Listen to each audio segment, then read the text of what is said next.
தாய் தமிழ் உறவுகளுக்கு வணக்கம். யார் காதில் பூ சுற்றுகிறார் விஜய்? யார் காதில் பூ சுற்றுகிறார் விஜய் என்ற தலைப்பில் இந்த காணொளியை காண்கிறோம். நேற்றைய தினம் சுகுவார் சத்திரத்தில் கல்லூரியில் நடைபெற்ற ஒரு விழாவில் பொதுமக்களை சந்திக்கும் பொழுது நடிகர் விஜய் சில வாக்குறுதிகளை கொடுத்தார். திராவிட மாடல் அரசாங்கங்களின் திமுக அதிமுக வாக்குறுதியை போன்றே இவரும் இலவச அறிவிப்புகளை வெளியிட்டார். திமுக ஆட்சி காலத்தில் இலவச கலர் டிவி, அதே போன்று கிரைண்டர், மிக்சி, ஃபேன் என்று இலவசமாக வழங்கப்பட்டன. அதே போன்று தற்பொழுது மகளிர் உரிமை தொகை வழங்கப்படுகிறது. இதே போன்று விஜய் இலவச வாக்குறுதிகளை அறிவித்தார். என்னவென்றால், ஒரு குடும்பத்திற்கு வீடு, ஒரு குடும்பத்திற்கு மோட்டார் பைக், ஒரு குடும்பத்துக்கு கார், ஒரு குடும்பத்துக்கு வீடு, ஒரு குடும்பத்துக்கு மோட்டார் பைக்கு, ஒரு குடும்பத்துக்கு கார் என்று அறிவித்துள்ளார்.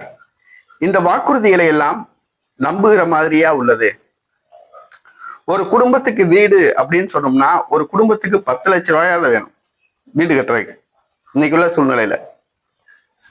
இன்னைக்கு மாசம் 1000 ரூபாய் கொடுக்கறதுக்கே திமுக அரசு திணறிட்டு இருக்கு. தமிழ்நாடு 5 லட்சம் கோயில் கடன்ல மூழ்கி இருக்கு. ஆனா ஒரு குடும்பத்துக்கு ஒரு வீடு அப்படிங்கிறார். அப்படி பார்க்கும்போது இந்தியாவில் நம்ம தமிழ்நாட்டுல 2 கோடி குடும்பங்கள் வருது. அதை நினைச்சு பார்க்க முடியல, எவ்வளவு பெரிய தொகை வரும். இது நடக்கிற காரியமா? ஒரு குடும்பத்துக்கு வீடு வழங்க தமிழ்நாட்டுல நிதி இருக்கா? அது கேள்விக்குறியா இருக்கு. அடுத்தது, ஒரு குடும்பத்துக்கு பைக் அப்படிங்கிறாப்புல. ஒரு குடும்பத்துக்கு ஒரு 2 சக்கர வாகனம், குறைஞ்சது 2 சக்கர வாகனம் 1 லட்சம் ரூபா வருது. அதுவும் 2 கோடி குடும்பங்கள் உள்ளன.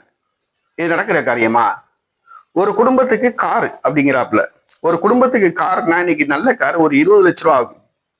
இது நடக்கிற காரியமா? ஏறத்தாழ நடிகர் விஜய் முதலமைச்சர் ஆனால் ஒரு குடும்பத்துக்கு 50 லட்சம் ரூபாய் மதிப்பிலான உதவிகள் வழங்கப்படுவது உறுதின்னு கூறப்படுது. அதாவது ஒரு வீடு 20 லட்சம் ரூபா, ஒரு கார் 20 லட்சம் ரூபா, ஒரு 2 சக்கர வாகனம் ஒரு 1 லட்சம் ரூபா, 41 லட்சம் ரூபாய் மதிப்பிலான உதவி வழங்கப்படும் அப்படிங்கிறது. இது நம்புற மாதிரி கிடையாது.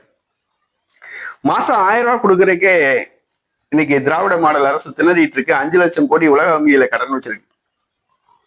ஒரு குடும்பத்துக்கு 41 லட்சம் ரூபாய் வழங்குறா அப்படின்னா இது நடக்கிற காரியமா? தமிழ்நாட்டுல அவ்வளவு நிதி இருக்கா? கஜானா நிரம்பி வழிகிறதா? ஒண்ணுமே கிடையாது. தமிழ்நாடு கஜானா வலிச்சுக்கிட்டு இருக்காங்க. ஒரு நாளைக்கு 87 கோடி ரூபாய் தமிழக அரசு உலக வங்கிக்கு வட்டி கட்டுதான். ஒரு நாள் வட்டி 87 கோடி ரூபாய் கட்டுதான். அப்போ ஒரு மாசத்துக்கு எவ்வளவு? ஒரு மாசத்துக்கு 2500 கோடி ரூபாய் வட்டி கட்டுறாங்க. வட்டி மட்டும் 2500 கோடி தமிழக அரசு கட்டுது. இதுதான் நிதி நிலைமை. ஏதோ தமிழ்நாட்டு கஜானா பொங்கி வழிகிற மாதிரி, சீர்திருத்தம் செய்யற மாதிரி நடிகர் விஜய் அறிவிப்பு வெளியிட்டு இருக்காப்ல. ஒரு குடும்பத்துக்கு ஒரு வீடு, ஒரு குடும்பத்துக்கு ஒரு பைக்கு, ஒரு குடும்பத்துக்கு ஒரு கார். இதெல்லாம் ஒண்ணு வேண்டாம். தரமான இலவச கல்வி, தரமான மருத்துவம், அரசாங்கமே தொழில்துறை நிறுவனங்களை நடத்தணும். இதை 3 செஞ்சாலே போதும். பொதுமக்கள் வேலை பார்த்து மான மரியாதையா வாழ்ந்து சொந்தமா வீடு கட்டிடுவாங்க, சொந்தமா கார் வாங்கிடுவாங்க, சொந்தமா 2 சக்கர வாகனம் தந்துருவாங்க. நீங்க தர வேண்டிய அவசியமே கிடையாது. நீங்க செய்ய வேண்டியது தரமான இலவச கல்வி, தரமான இலவச மருத்துவம், அரசாங்கமே தொழிற்சாலைகளை நடத்தணும், தொழில் நிறுவனங்களை நடத்தணும். இதை 3 செஞ்சாலே போதும். இன்னைக்கு தரமான கல்வி வழங்கப்படலை. பள்ளிக்கூடம் பூரா, அரசு பள்ளிக்கூடம் பூரா கேள்விக்குறியா இருக்கு. தரமான மருத்துவம் வழங்கப்படலை. அரசாங்க மருத்துவத்துல மாத்திரை மருந்தே கிடைக்க மாட்டேங்குது. அரசாங்க தொழிற்சாலை எல்லாம் தனியாருக்கு விற்கப்படுது. அரசாங்க தொழில் நடத்துச்சு. இப்ப தொழில் நிறுவனங்கள்லாம் அப்படியே வித்துட்டு வராங்க. தனியாருக்கு போயிடுச்சு தொழில்துறை வாய்ப்புகள் எல்லாம். அரசு பணியிடங்களே ஒப்பந்த பணியிடங்களா மாற்றப்படுறாங்க. ஏன்னா இன்னைக்கு செவிலியர்கள், லேப் டெக்னீஷியன் இதெல்லாம் பார்த்தோம்னா ஒப்பந்த பணியிடங்களா மாற்றப்பட்டு வருகின்றன. ஆக நீங்க செய்ய வேண்டியது தரமான கல்வி, தரமான மருத்துவம், அரசாங்கமே தொழில் நடத்தணும், நிறுவனங்கள் நடத்தணும். இதை 3 பண்ணாலே போதும்.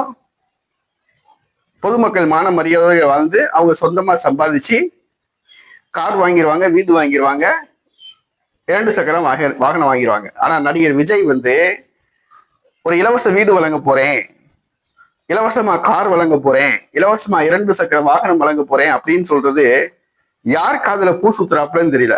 மக்கள் காதுல தான் பூ சுத்துறாப்புல. கேட்கிறவன் கேன பையனா கேப்பையில இருந்து நெய் வடியுமா அந்த மாதிரி இருக்கு.